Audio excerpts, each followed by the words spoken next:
Bonjour tout le monde, je suis Gabriel Osson. Nous sommes en direct du Salon du Livre de Toronto. Comme vous le savez, peut-être, cette année, c'est le 31e anniversaire, 31e édition du Salon du Livre de Toronto. Et j'ai avec moi Ariane Matt, qui est autrice, écrivaine de Toronto. Bonjour Ariane. Bonjour Gabriel. Ça fait plaisir de te retrouver au salon. C'est notre première invitée aujourd'hui. Ah, vous me faites honneur. Oui. Alors, quelle est ta première impression du salon?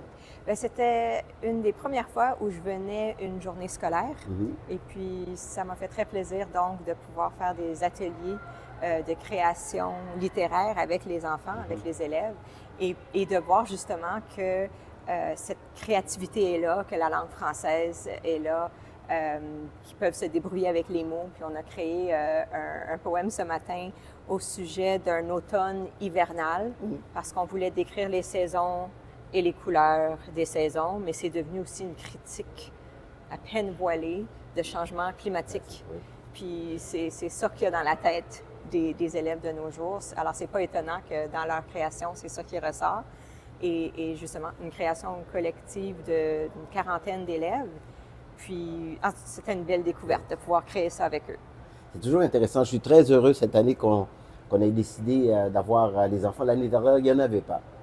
Ça fait toute une différence. Moi, je trouve Oui. un salon du livre sans la présence des élèves. Puis c'est la relève aussi, c'est qu'on leur donne Oui. le goût très tôt Oui. à la lecture. Oui, oui. Puis plus que ça, c'est pas seulement des lecteurs, des lectrices, c'est que ça pourrait être des autrices, des auteurs, parce que c'est cette relève-là qui est intéressante. Puis c'est pourquoi on fait nos ateliers en tant qu'autrice et auteur. On veut pouvoir aller à la rencontre de notre auditoire, de notre public, de ces lecteurs-là, mais aussi potentiellement de nos collègues. Oui, tout à fait. C'est des jeunes qui créent, qui veulent bien créer, qui ont créé. Oui. Et justement, de faire ça ensemble avec eux, ça donne espoir et ça peut aussi nous inspirer. Alors, on peut en recevoir autant qu'on en donne. Parlant d'inspiration, sur quoi tu travailles présentement? Oh, Ou est-ce que tu travailles sur quelque chose Oui, oui, je présentement? travaille toujours sur quelque chose. En ce moment, je travaille encore un roman. Et j'ai aussi la chance de pouvoir collaborer avec des artistes sourdes et sourds pour la traduction de mon recueil de nouvelles, Ce que l'on divulgue, qui sera ou qui est en train d'être monté en ce moment, qui va être traduit en langue des signes québécoise. Et ce qu'on souhaite, c'est pouvoir lancer cette version du livre. Donc, c'est une version vidéo du livre cet été, peut-être aussi tôt que le mois de juin, on verra bien. C'est exceptionnel. Moi, je trouve de pouvoir mettre justement les livres à la disposition des personnes malentendantes, comme on dit, et aussi de pouvoir le faire en langue des signes. Donc, C'est vraiment quelque chose parce que c'est pas seulement une traduction, c'est une adaptation. Et moi-même, je ne connais pas la langue des signes québécoise, malheureusement, mais les artistes qui ont travaillé la traduction et qui maintenant travaillent l'interprétation et le montage ont pu prendre le livre et l'ont adapté à ce que je comprenne pour que les personnages ne soient pas seulement des personnages entendants et que ça devienne aussi des personnages sourds qui ont ces expériences que j'ai écrites.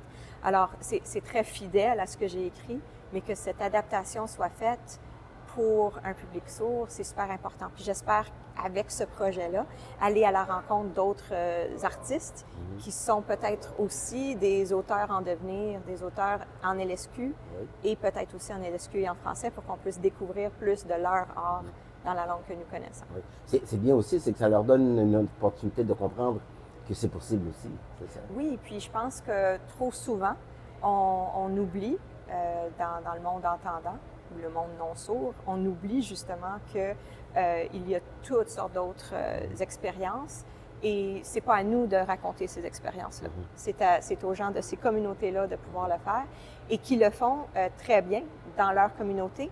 Et malheureusement, parce que nous ne parlons pas leur langue, nous ne connaissons pas leur langue, ça reste là.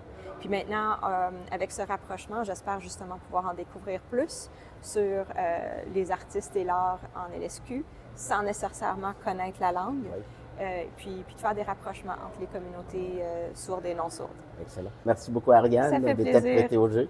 Donc, nous, on se retrouve bientôt avec d'autres auteurs tout au long de la fin de semaine du salon. On vous invite à venir faire un tour au salon, rencontrer les auteurs, les autrices et tout le monde qui participe au monde littéraire, donc qui travaillent souvent dans l'ombre. Eux, on ne voit pas toujours les éditeurs ici, mais il y en a quelques-uns qui sont présents au salon. Puis alors, venez les rencontrer, venez leur parler, puis aussi découvrir vos coups de cœur littéraires.